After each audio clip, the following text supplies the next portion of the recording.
Hey, what's up, everyone? Welcome to Beans Special Edition. I got a very special guest in the studio here, filling in for Shelley. Shelley's on her Euro trip, so we got Alex Nova Hello. in the studio. Alex, say what's Friday. up to the people, yeah? What's up, people? What's up, Shelley? Have fun on your vacation. We'll try not to burn the house down. So, Alex, thanks for being here. Yeah. Let's get into it. Give us a background. Yes. What's going on? Who are you? That's such a loaded question, Dan. Who am I? So, Alex Nova, I do a ton around Chicago tech. Love Chicago. Bull case, always Chicago. The organization that I'm a community steward with is the Chicago Tech Collaborative. We're pretty new. We are a volunteer group that really leans into Chicago opportunities and tries to, through our volunteer time, tries to really find out how to solve some of the problems that we have that are around just connecting each other a little bit better and doing stuff across Chicago Tech that benefits all of us. We have a unified calendar that tries to bring all of the events from different apps in one place. It's at chirl.com. We formed a team and brought back 1 million cups in Chicago. That happens every Wednesday morning and gets people out as the founders that are living and working and building companies in Chicago. They come out and present every Wednesday morning. We've got a couple of founders talking about what they're building. And Web3 Weekends it has been one of our most exciting efforts, and that's specifically around Chicago crypto and bringing a lot more connectivity in this space. And just like getting people together that are curious around crypto, trying to learn, people that are already investing, that are potentially trying to find local founders in the space to invest in, and just welcoming everybody to just be better connected with each other. And if they want to help make Chicago better through innovation and technology, then we want to grow to be the starting point for them to volunteer and support. So, And get involved in the community. Get involved in the community. Awesome. So we're a tech community, but more importantly, you're just trying to connect people and make sure that there's a support network for people, founders that are building, and just kind of teaching people how to use crypto too. Yeah, I mean, and really focus on like what's happening at home, right? Because there's so much going on in the world that is completely out of our control, but we can definitely lean into, our own turf and look at the stuff that can be done better and just come together and build a Chicago that we love. And this place is already amazing, right? So that's why we don't talk about solving big problems. We talk about really leaning into opportunities. And I personally love the Web3 space. It's the frontier technology, right? Blockchain, and there's so many problems that it has the potential to solve, and I feel like it has a bad rep, and I feel like we can probably help improve its reputation here in Chicago just by connecting and having meetups and enough space for people to just come out, check it out, and learn about the space and learn from each other. So. Yeah, no, that's great, and I've been a part of a couple of those events, especially the Web3 weekends, which is sort of our crypto community here in Chicago. There's a ton of great builders too, I think, and Chicago's overlooked. Seriously. I do get this, not that it is overlooked in a bad way, but it's just not like talked about as much as like the coasts. So I feel like for me, that's something that I've always tried to do, is like get involved and promote the Chicago Web3 community. Yeah, I mean, the more people that I meet in this space, the more I fall in love with this city and the people that are building in it. I think probably the most charming quality that Chicagoans have is just humility, like a ton of humility. And I don't think that we're as boastful and as the coastal folks. And I lived on the West Coast for many years prior to coming out here. So maybe that's like one thing that I'm excited to kind of bring. It's just like, let's talk more about the cool stuff that we're doing here. but yeah, people are great. It's easy to kind of fall in love with the city and what's happening when you start meeting the people that are building, that are trying to solve problems, that are trying to innovate. And I would just encourage everybody that especially if you're crypto native, right? Because we have the tendency to be, on screens and mobile devices quite a bit because it's completely digital first. But I encourage people to just get out to some of the events, make friends, and learn even more about each other and from each other. And I've seen so many different situations just within the 6 months that we've been doing this Web3 Weekends effort, where people find their co-founder, or they find folks that help them move through that block or whatever they're building in their company, just by coming out and starting to show up at this meetups. Yeah, for sure. I think that's one of the big things with founders and entrepreneurs is finding that support network, that group that understands what you're going through. Because it is a lonely journey sometimes. I've been on that journey in my own endeavors in the past, and just building anything, whether it is like your own startup or helping a other company build something. It's sometimes lonely, and you need kind of that support network. So it's great that you're building that, and it's great that you've seen a lot of success with the Web3 Weekends, with the Chicago Tech Collaborative.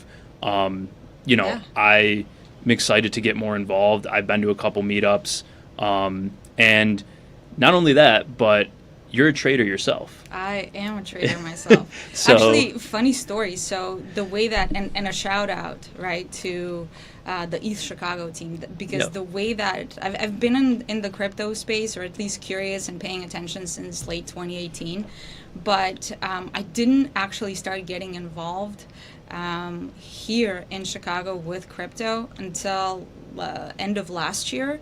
And it was ETH Chicago that was my starting point. So a huge plug for everything that that Vlad and Dale have done with ETH Chicago, and everybody that's been involved in kind of keeping it going and keeping the community together as distributed as it is, because I think that that is our starting point for so many of us. And so I'm really excited for them to kind of continue innovating with ETH Chicago and really be that connecting layer and starting point for all of us. Specifically. So for sure. Huge and plug for them. Definitely. Those are those are ETH community leaders here in Chicago, and we had a great event on Wednesday.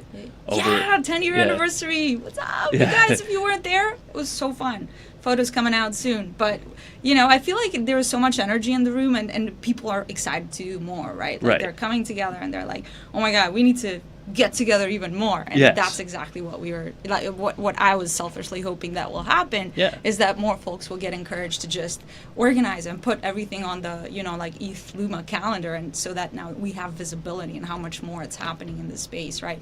Our Farcaster meetup friends are putting their events on there, and the Web3 Weekends putting events on there. So if anybody is organizing local in Chicago, just start with ETH Chicago and put events on there so we can all kind of continue connecting, right? And Decasonic had their investor day, and that was huge. There were people from everywhere. So there's a lot happening in Chicago crypto, and I think our biggest opportunity is to kind of keep talking about it and keep getting out, connecting, and getting to know each other and building from there. But obviously, came out because I was, even though I was involved in other side of Chicago tech, definitely was trying to find my avenue into crypto Chicago, because, DGen, it lives strong in the closet. So, you're bringing it out here on camera, but lives strong in there. Hell yeah. So I appreciate the intro. I definitely, if you're in Chicago, or if you're a listener that wants to come out to Chicago and check it out, hit us up, hit Alex up. We'll give you a warm welcome. There's a lot going on here. There's a lot of builders, humble builders too. It's a really approachable place if you're trying to start a company, or you're trying to find, your first job or a way into crypto or anything. So for sure.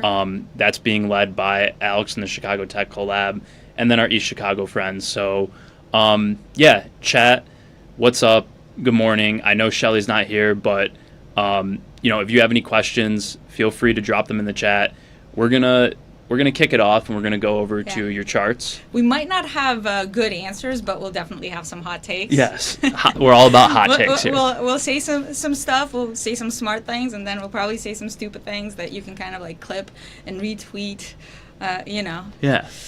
So it's gonna be wonderful, you guys. Yeah. It's gonna be wonderful. Yeah. So Alex, like I said before, Alex is not only a community organizer, tech leader. She is a trader, like she said. Yeah. She's a degen at heart. Yeah, trader investor. Yeah, hashtag. Like, I don't know. We can talk about we've talked a lot about. I know you've been trading stocks, you've been trading crypto. I did. We got your chart up.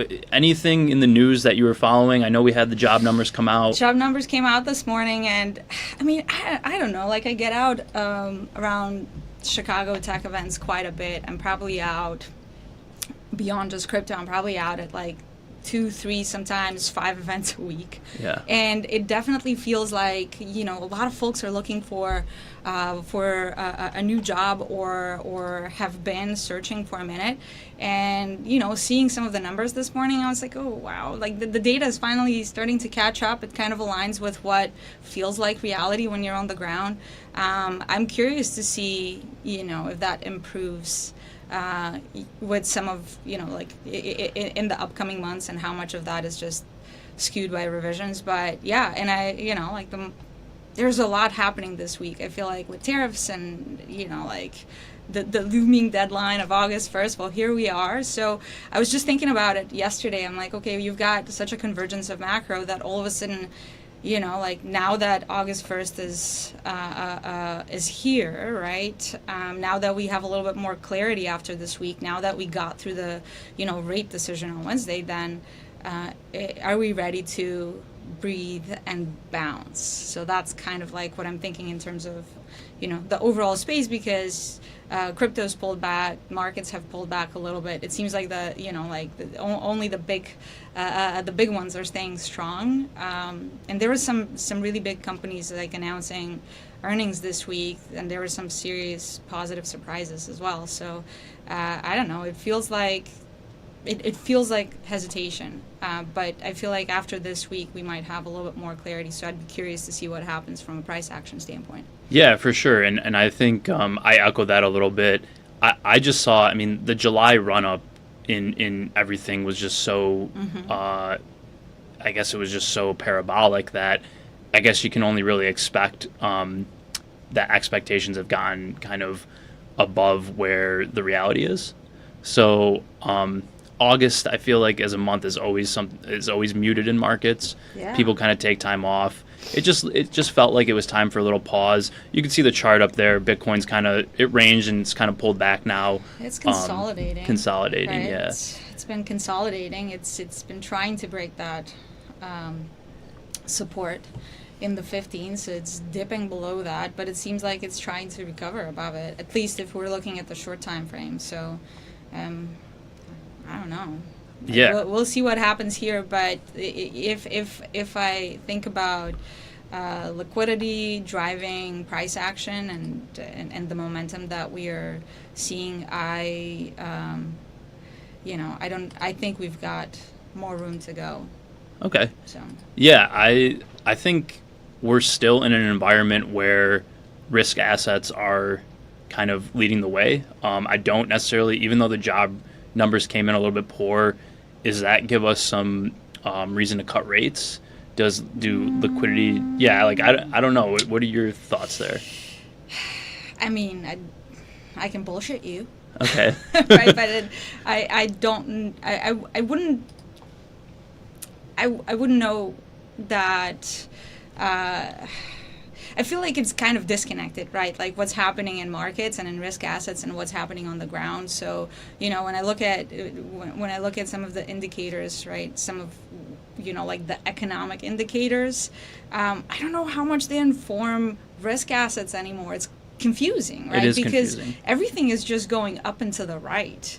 And, like we are looking at, liquidity being pumped into the system, and it kind of like logic implies that everything will continue going and up and to the right. I know that, like, if we think about the sell-offs, right? Because like everybody is almost at this levels. It was thinking, oh my God, like, what's the next thing that can break this market? Because we're, like, we're oversold at this levels, and tariffs, right? This tariff.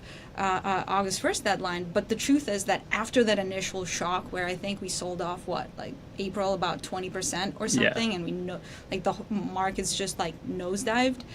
I don't think that every next tariff shock is going to not have the same impact, because we had that big surprise, and then Feels we're kind of like numbed, right? Yeah, numbed. It's just to like, it, wow, it can't get that much worse. So I don't know that I don't know what could, slap us across the face and be like, oh, we're going down again. I really don't know.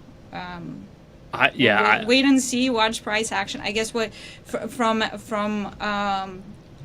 you can think about it as in, like, what am I investing in and what am I trading, right? When I trade short term, and typically day trades or, swing trades 1 to 2 days, maybe 3.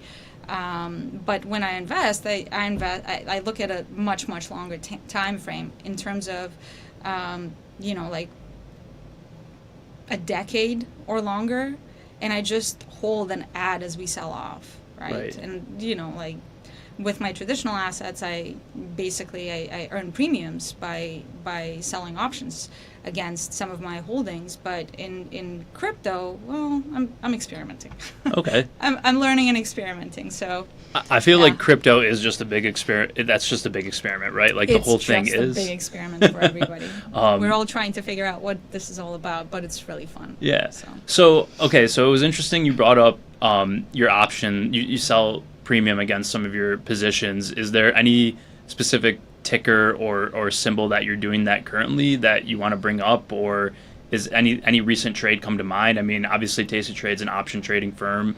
We're all about kind of some of that stuff. So yeah. So my funny story here, but I've got a couple of positions that are performing this last 12 months a lot better than my crypto. Okay. And it's around small modular reactors and nuclear. So OKLO, OKLO. Yep. And SMR are the two positions that I hold that have basically outperformed everything else that I'm holding. I'm going to bring up OKLO real quick on. Yeah. You can bring it up too if you want, but I have my screen up. This is a longer time frame chart. Maybe, here, I'll take to yours. So I was in OKLO too. Yeah. I got you in. Were? Now you out? No, I bought. I bought at around 20 was my average cost basis, and I've just wrote it up. And I sold half. So I kind of my risk management, and I don't have as good of a planning as I should. But like my risk management has turned into like I'm selling half when it gets to just like completely disconnected, and it went from 20 to 70. Like I feel like taking a little bit of profit there is okay. So disconnected from reality. Yeah, right. It's wonderful. And I did a little bit of research into the company, and they do have a nuclear reactor that's coming online in 2027. They got like a deal with the Department of Energy. So I feel like that's some of the speculation, and then I think it's like a Reddit stock too, isn't it? Like I don't know. Actually, I'm not on Reddit. I'm on a lot of things, but I'm not on Reddit. So I missed some of the fun of 2020 because of Reddit. Okay. But probably would have lost a lot of money on GME, exactly. like or AMC or something. No, but so for OKLO, so funny enough, I was lucky to learn about OKLO 2024, and I don't recall how. I just do know that with with the interface moment that we had with AI and ChatGPT, I became curious with what else is Sam Altman investing in, given that he's got this really unique view into where AI is going, right? Because he's built he and OpenAI are building it. And so OKLO was one of the companies. And then, when I looked into the company, it seems like what they're trying to do is they're trying to use existing regulation to start building a small nuclear plants. Okay. Now, I'll lie to you if I tell you that I completely understand how the technology works. I'm bought into the narrative Right. that, we need smaller the smaller nuclear facilities because it's both clean energy, but also because, we've got this case of AI everything that will require a lot of energy, at least the way that the tech has matured so far. And so I was like, okay, well, I'm gonna start buying. I'm gonna have a little position because it was, I don't know, it was like $10, right? And so it was really volatile. It wasn't super traded, and I got some and I kept buying some, and then when it, hit new highs up here, I ended up selling more than half of my position, and I was like, okay, well, we're gonna ride the rest. I think I have a very small position left here. And I honestly don't know how far this thing can go because I think they only have, I honestly don't even know how many actual plants they have, but I know that they have at least one that's kind of operating and a lot of plans to build a lot more. Yeah. So, right now it's just hype. It could go back down. I would still buy it because I feel like it's early enough. So Yeah, and I also think that you mentioned the keyword there, narrative. yeah, I think it is a good 100%. narrative. I think it is something that's just kind of picking up with this kind of renewable energy, nuclear energy stocks. yeah, And all of these companies are investing into it, right? Like we've had Meta announce that they're buying up land or facilities in Illinois here. yeah, Seems like the government's getting behind it, right? I think that's like always a big sign is when Yeah. the regulatory environment changes and shifts to support some of these companies. for sure. Maybe the fundamentals don't support the price right now, but it's that No. forward-looking kind of growth narrative, I guess you could say. I'd be lying if I knew how nuclear reactors and the supply chain and the microeconomics of nuclear works, but Yeah, at a macro level, like it makes sense, right? AI is the big thing. AI is in demand. You need energy for it. yeah, Some I've even heard some whispers around like Nvidia has gotten to a point where to even grow at the expectations that people are expecting, they need like 10 times the amount of energy. So I think this becomes a very good bet. So NewScale is another one, this SMR. yeah. SMR. It's an Yeah. Oregon company actually, and I It's- moved here from Oregon. Oh, okay. So I learned about them a while ago, and I had a really bad losing position in them all through this, and so I've been holding, and I typically scale out of exits and then leave some behind for good measure, so I at least pay attention to it Right. as price action changes. But yeah, that's doing incredible well as well. And honestly, I have not listened to any of their recent quarterlies to know, if they've like how are they doing in terms of deploying their small nuclear reactors. But I do believe that that's, like the tech is heading into that direction. Like we need more clean energy. Yeah, for Yeah. sure. Is there any other companies? Because SMR, Oklo. MP has been Oh, doing wow. insanely well. Okay. It's another one of long holdings. I've had it for. I see on that watch list Long you time, got actually. yeah. Holy, okay, yeah. That one just popped too. So MP, are you familiar with MP? So No. it's like one of the, if not the only, at least the only one that I know that I can think of that has actual rare earths. It's a rare earths miner. And I think it's like one of the only ones in the U.S., at least the only one that's publicly traded, as far as my understanding goes. And so that's why I've been, I'm bullish energy. Right. Across the board. I do not, and especially like cleaner energy, right? And so I've been holding MP with this idea, and I think the reason why it's performing so well is because of what we have happening in the world on a global scale around the trade disagreements that we're having with the world. If we are dependent for our tech, we're dependent on having access to rare earth materials, and these are the guys that are doing that on home turf. Yeah. And this is why, And I I think a lot think- of folks are jumping on the MP train now. So. Yeah, for sure. And I think that is a huge, that's a very good point you bring up, where what is coming back to the States? Like like we've been outsourcing for a number of years. What is it? Importing material, Yeah. rare earths, stuff like that. And we need that we need that being produced here, and what companies are going to benefit from that. Yeah. So you seem to have found one MP. I'm sure there's a boatload of others. But this is a trade that's done very well for you, it seems. Yeah, and I always feel like, oh my God, if I was smarter with my positioning, it will actually, it would actually mean so much more. But I don't trade massive size. I'm a retail trader. Yeah, so. yeah. We're all retail traders. Hold and hope is not a strategy, they say. Yeah, exactly. But we still buy into narratives and all that fun stuff. And They say plan your trade, trade your plan. do they? They say that, yeah. Do I follow that? Do you? No, I do not. You're like, oh yeah, trade my plan, Yeah. plan my trade. Hold on, wait, what? Yeah, I try to. So for every, So I learned how to trade the worst way possible, and that is watching YouTube videos. And then like when you watch YouTube videos and try to learn, you lose a lot of money really early on, unless you get lucky. And for all of the folks that I know that have gotten lucky early on when they're starting off, then they've lost so much more money than I've ever lost learning.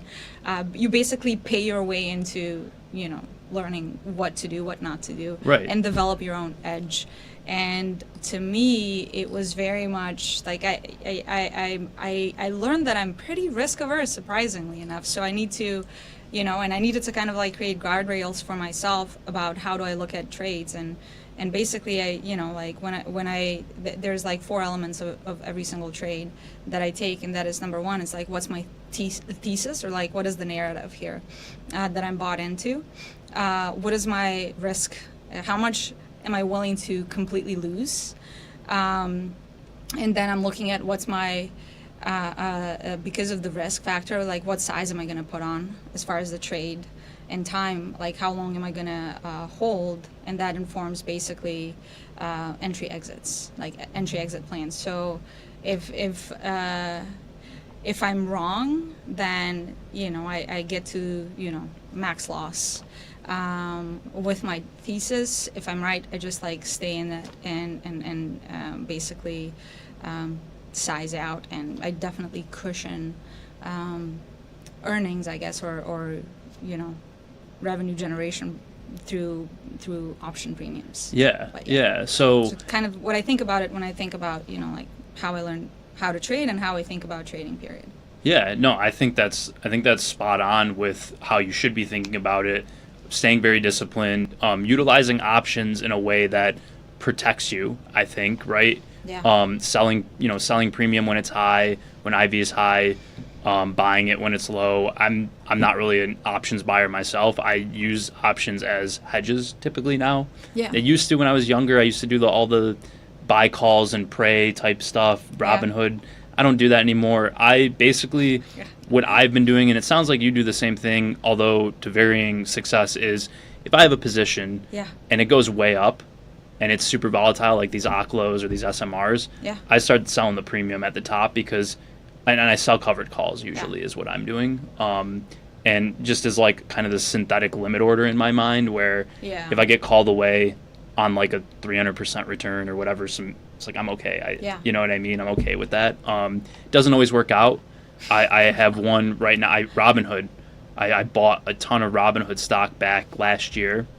Again, at I don't know, it was like $20. If you want to bring it up, you can. Yeah, that's not what one that I have though. In I have it in my watch list, but it's not one that I. Yeah. It was not on my radar though, but this is crazy, dude. Yeah. So I got in 2024, probably spring last year, summer last year, and I started selling options, thinking like, okay, it went from 20 to 95. It's just blown past. I mean, it's come down a little bit today, but you could see the top tick there was like 110. Yeah. So I've been like selling calls and covered calls against it and just getting blown out. Yeah.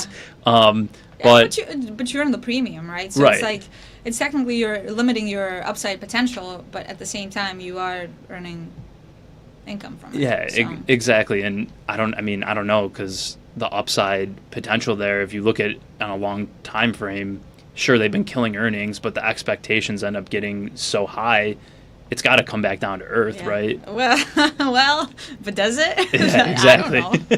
We I don't always- know. What do we know? Famous last words, right? Like, Um, yeah, you protect yourself. Yeah. You hedge with some options. You know, yeah. buy some long puts or something. I don't know. Yeah, exactly. And that's I'm not sure that that's what these guys over at the Tasty Live Network would say, but that's kind of what I do.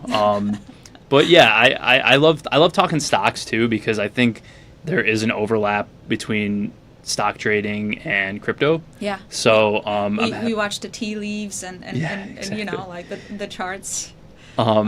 Too. Yeah. Yeah. So, hey, and shout out to chat. Matthew Geekas said, appreciate insights in Oklo and SMR. Yeah, for sure. We trade this What's stuff up, all the time. Geekas? Yeah. Oh, you know him? He is a part of the crew. Oh, He's part let's of the go. CTC crew. Okay. So. Amazing. Yeah, if anyone has any, wants us to cover anything or take a look at any chart or whatever, drop it in the chat. We're happy to, chat about it and we'll go from there. But you got the ETH chart up. I got the ETH chart. Yeah. Look at it. Okay, so I love looking at multiple time frames, right? Because it's just like you step back a little bit in time and you see what's going on. Look at this crazy volatility, I man. know. This I is know. amazing. But looking at the daily here, I was wondering, like when are we going to get back into that window? And now I'm wondering, like, when are we going to push through this resistance up here to It's kind of 4K like, resistance, right? well, yeah, but it's basically that channel, right? Like it's consolidating, and I feel like it breaks here and it gets above 4,100, and moon next. Hopefully. All-time Hopefully. highs next, and then moon. All-time highs next, and then moon. You look at that chart, and I've been in ETH since 2017, but like really have held positions since that 2021 bull run. I held it all the way down, held it all the way back up. Then even in April, I was like, I just feel like I've become numb to it. Where Because ETH is money, right? right, ETH is money. I knew I was gonna It's ultrasound money. It's ultrasound money. No, ETH is smart contracts, you guys. Yeah, smart Or- contracts. Or smart contracts. And DeFi. Smart money. Smart. Contracts money. Yeah, What and, is ETH? And What DeFi. is ETH anyway? ETH is DeFi. ETH is internet money. Okay, I'm goofing Solana's off, but even internet- ETH people are negotiating about what ETH really is. So like inside outside joke. We get to joke about what ETH is and still love it and hate it all at the same time when it's underperforming and hold it because it's I don't know. I think about it as the infrastructure layer of Blockchain, crypto, smart internet. transactions, man. Just Yeah. like being able to to do more with your money on chain. Yes. And I think DeFi, I always bring up DeFi Llama as like a good indication of what's going on there, but we've seen a ton of flows, like stablecoins coming, being minted on chain. ETH is the primary beneficiary of that. On some other shows here, we've covered like the corporate treasury thing, stocks, which the SBAT. MSTR? Yeah. Oh, yeah. MSTR, That was- so the ones who started it all. Okay, so here's what's interesting is Split has occurred again? Hold on, wait. August 8th. What is it splitting to? I did not catch those news. I didn't catch that either. Let's see. Are we going to learn something? Well, they just had earnings, right? Mhm. And they probably announced that during earnings. Any of you guys listen to MSTR earnings to see what's going on? I didn't, did you? Oh, no, but Lynn Alden had some hot takes. I follow Lynn Alden. I think bring her she up. is wonderful. Misspelling the name. Lynn Alden had some hot takes on MSTR, so I'm curious what she says about... Oh, by the way, Lynn Alden has the best memes. What? I have no idea what that is, but it made me laugh. I'm pretty sure they're just talking about... There we go. I'm curious what this is. A key takeaway from Sailor's answer to my stress test question on today's strategy earnings call is that they expect the preferred dividends to be pretty safe with up to about an 80% Bitcoin drawdown. That's crazy. That seems... That's a lot. It seems like Yeah. this thing can go down to $80 and they're fine. I think it's Am I reading that right? 80% Bitcoin drawdown. So they're saying if Oh, yeah. the price of Bitcoin draws down 80%. How much does MSDR draw down if the price of Bitcoin draws? I don't. That's what I want to know. I think that's kind of financial alchemy. I read that and Everything is financial alchemy in a way, though. think about how they've issued all of these shares, like the way they're doing it across the capital structure. Like, I don't know if that's necessarily true.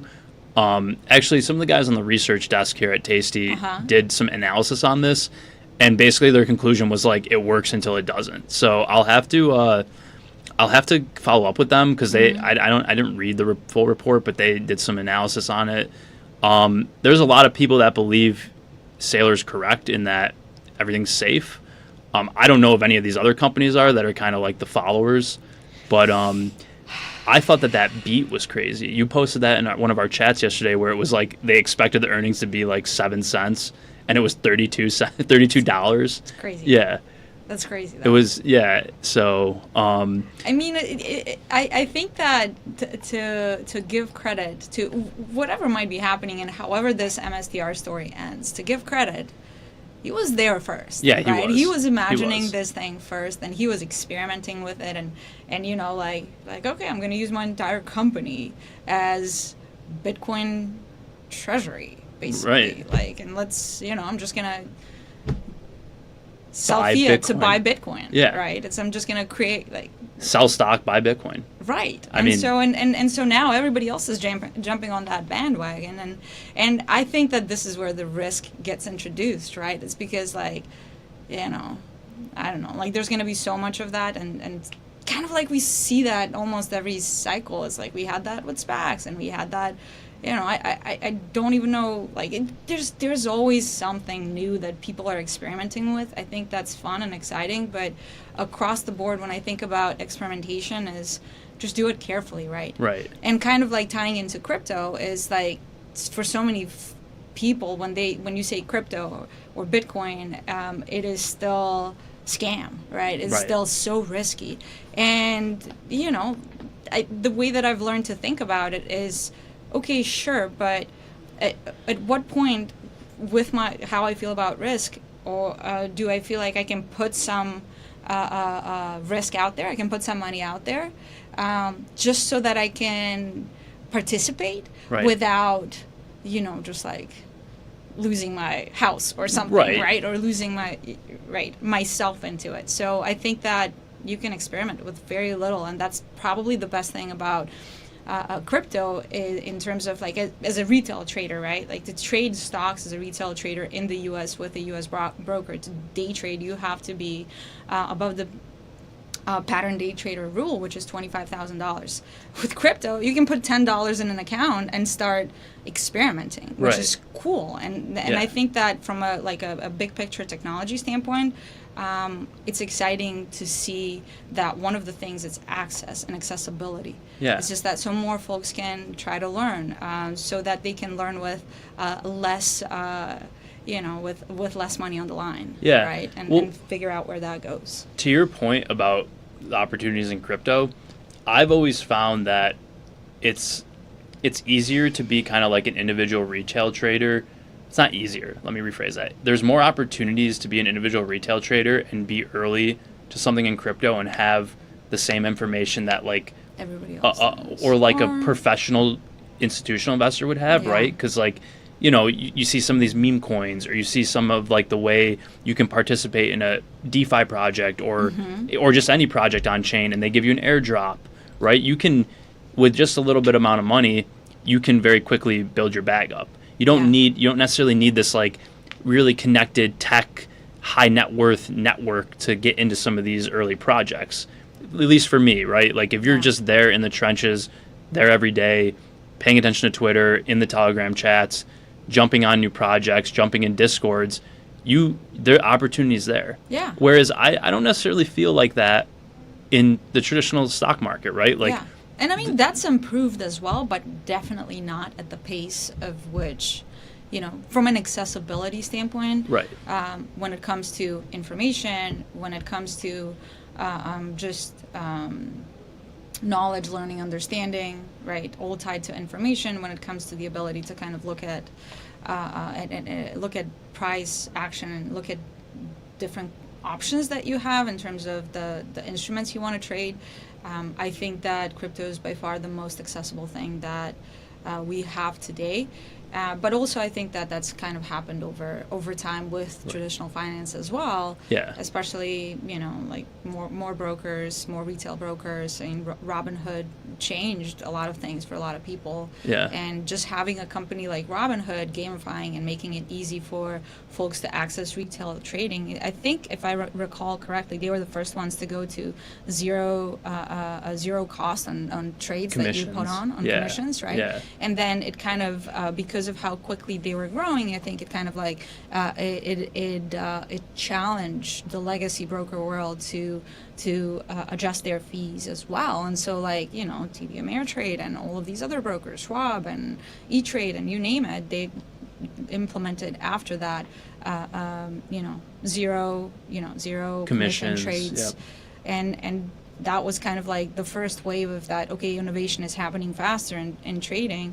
I think also, like, you have to kind of balance that out with how much innovation and how much risk are we introducing, and how it all ties into each other and together. And I don't know, we get to live and learn. And I think that the most important thing as an individual in the market is to know that, it's and you have to define for yourself, like, how much risk are you willing to take, and how do you, how are you going to be safe through no matter what happens in markets and with price action. Right. And I don't know that any single person or professional has the right answer, but we all have a theory. Right. We all have a theory. Yeah. Put your money behind your own theory. Yes. And the other thing too is there has been this kind of, crypto has two polarizing narratives. I think on one hand we try and prop it up as this like open source money, fair money rails, like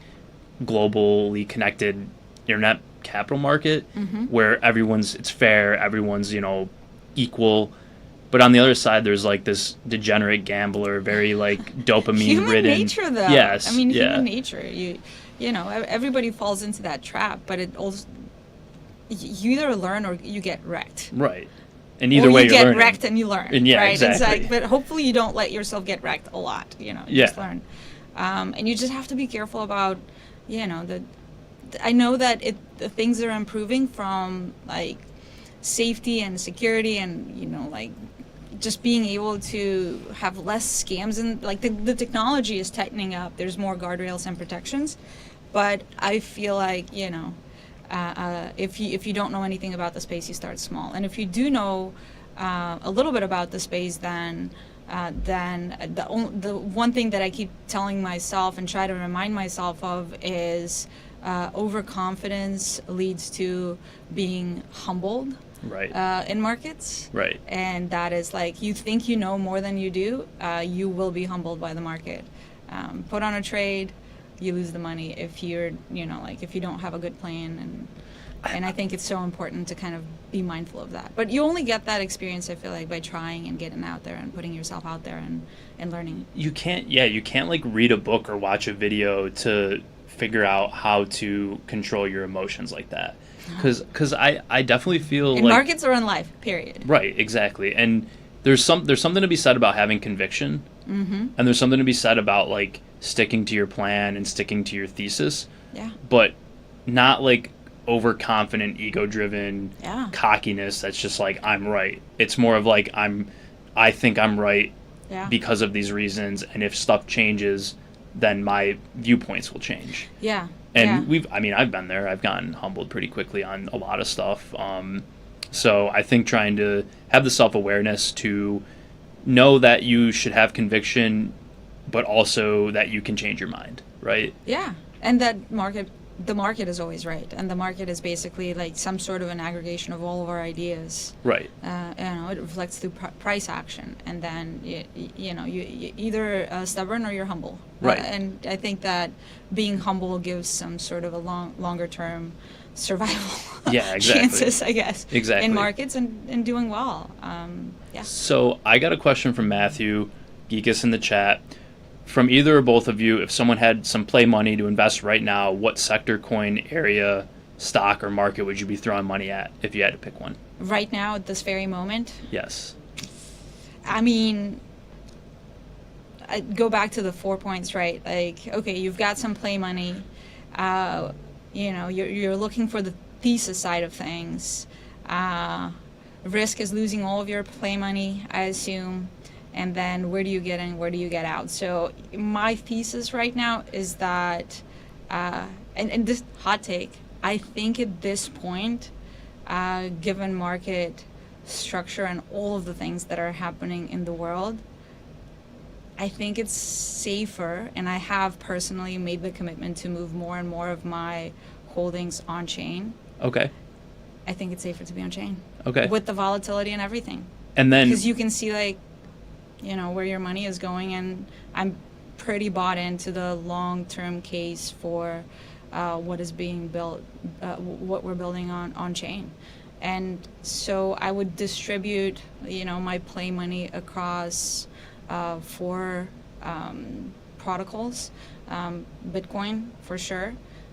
Next is ETH, next is Solana, and last is SWI. Sweet, yeah. Yeah. We Those haven't- are the 4 that I personally have my crypto portfolio structured around. And, I think about Bitcoin as savings, as gold, as native internet money. I think about ETH as programmable money. I think about Sol and SWI as where, like the frontier of for innovation in crypto. Okay. It's just like, we're going to solve some problems. We're going to do some really creative stuff. Yeah. Awesome. Yeah. So I do have a similar viewpoint. I'm not going to say that answer because I don't want to just copy the same answer you did. You can copy. No, You can copy. I'm like, Alex, you are so right. You are right, though. You're so right. My personal portfolio looks similar My to ego yours. likes that answer too. Yes. Yeah. No, but yeah, but I would like if I'm just starting, if I'm playing, I would kind of, yeah. Okay. Yeah. And you're. I'm gonna add to that. Okay. And I'm gonna say I'm looking at AI protocols and some of these AI agents. Yeah, let's talk about that because Yes. I just don't have enough time and day to think too much about it. But I know that both Sol and SWI are introducing a lot of AI infra projects. So Yeah. tell me about it. Like, what about AI? So one coin I'm looking at, and I'm trading it, Banker, which is on Base, BNKR. BNKR. BNKR. Oh, BNKR. Tell me about Banker. So what dis? that is that's go to crypto on trading. Banker's Investment Trust. I'm like, this that's does not not it. look like this does not look like crypto. BN, there it is, USDT. Okay, so I round click. Whoa, so- hello, this is new.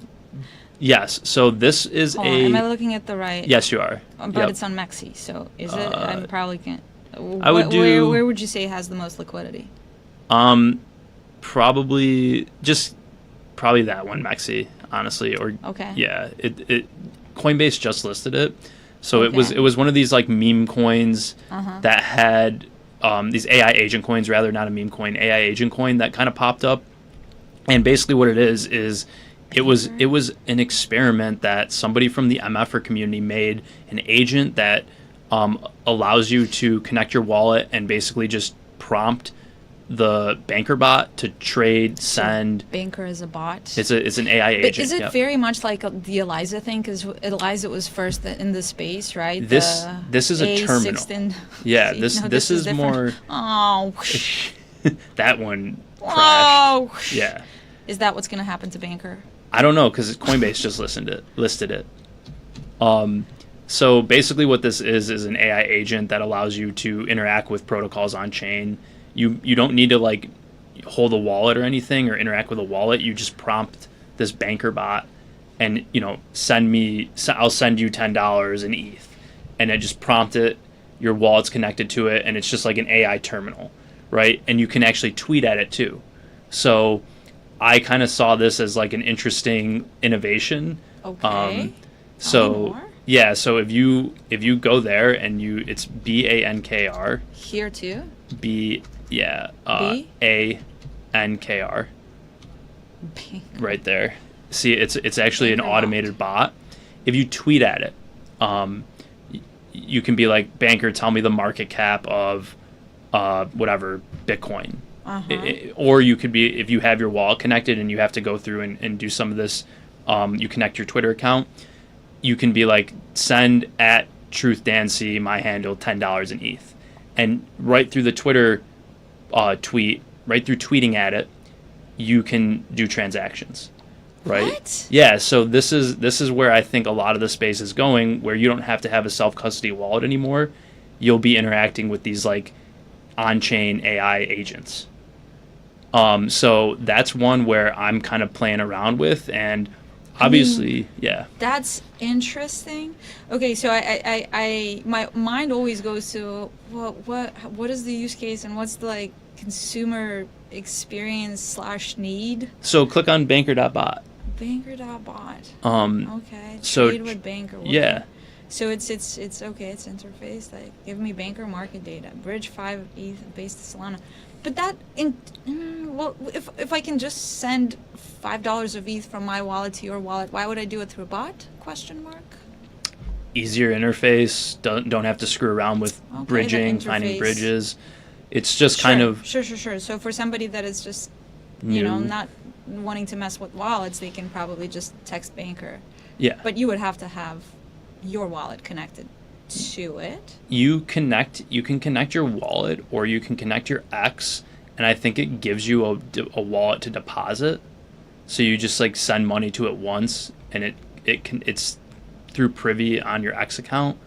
And so that's why you can, like, that's how you tweet at it and stuff. Okay, well, let's not go too far deep that rabbit hole, because my brain just turned into omelet. I'm like, what? You can do all that stuff? But I mean, I think it's exciting that there's so much experimentation. It's just like, oh, what else can we build? Like, what else can this thing do? But so tell me about how are you trading it? Are you investing in it? Like, how do you think about it? So everybody asks me this, and like I don't necessarily feel like I have this like very scientific or well thought out investment theory, but basically I just spend a lot of time on Twitter. I spend a lot of time in Telegram chats with people that I think are plugged into the space, and I catch these projects pretty early. And I usually just if something kind of pops off on Twitter, or a lot of people are talking about it, I go and check it out. So what I do with stuff like this is I take a look if I understand it or if I can use it, right? Just at a base level, if I can use it and it seems like people are talking about it, seems like there's something there, I'll buy a little bit. Okay. I buy a little bit and I hold. So you buy it on base? I bought it on base through Uniswap. Okay. It was a fair launch token.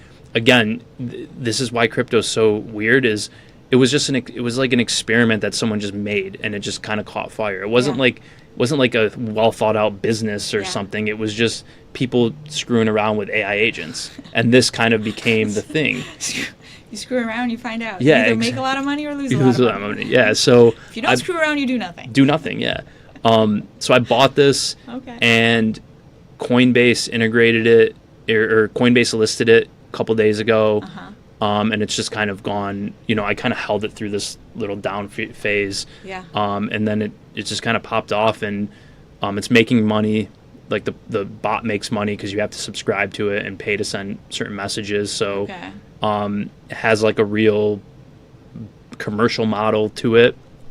It seems like people are using it, and I think it's something that if I were a new user to crypto, using like the base app or something, because it's integrated into this new base app, it's something people would use. I could see people being like, all right, I don't have to mess around with a seed phrase. I don't have to mess around with a wallet. I'm just going to prompt all my stuff through this AI agent. So that was the leading one, and that was kind of it. I just bought a little bit with some play money, and do I have a plan to get out? Yes, but you saw the chart. It's when kind it of goes like to zero. crazy. Yeah, probably when it goes back down to zero, When it goes right? to zero, I'll definitely get out because there will be nothing left there. The other one is Tau, Crypto. BitTensor. I don't know. Do you have yeah, that on? You Tau, have that there. I have the. I don't know enough about the protocol, but I know it's AI. Is it layer 1? Yeah, it's basically like its own AI inference protocol. So like it allows you to create open markets for AI inputs. Yeah. As opposed to like going to a centralized company like Sam Altman's OpenAI, owning all the energy, owning all the data. This allows any, creator or AI engineer to price out whatever their model might be, right? So the thesis here is that you would be these big companies that want to develop their own proprietary models. They're not going to go to like OpenAI and give them all their data. They're going to build from scratch their models, and this BitTensor protocol, it's a protocol, it allows you to create markets for these inputs. Interesting. I'm kind of also a little bit, I'm not smart enough to kind of, I need to find like an engineer that knows this stuff, but and that speaks English. Yeah, and speaks English. The story makes Engineers, sense please. to me. Like you have the stock market, you have kind of like, internet programmable money, and then you need AI markets. Yeah. So okay. That's why I think this Tau is interesting. It's only got 21 million. It kind of followed the Bitcoin limited supply thing. Everything's priced in Tau. There's subnets, and actually Luke from Cosmo Capital was like kind of the first one to sort of, that I knew that kind of really took a bet on this. I don't know. Shout out to Nakamoto. Yeah. So that's what I'm looking at, and Barry Silbert's Grayscale is building a trust around it. Oh, so there's okay. there's some activity here that I think Okay. And this is a long-term hold for me, though. This is something Yeah. where I'm buying it and putting it in the drawer and not paying attention until it either fades away or it becomes big. Yeah. Well. So There's going to be so much of that I in know. crypto, but good to know that there's just like the few that you're paying attention to. Sounds like Banker is more of a short-term potential, Yes. and Tau is more of a long-term potential. long-term for you. play, yeah. Okay. So Very cool. So with that, we got a couple minutes left. Yeah. Anything else you want to hit? Anything else you want to give a shout out to? We had Dale in the chat. He said thanks for everything.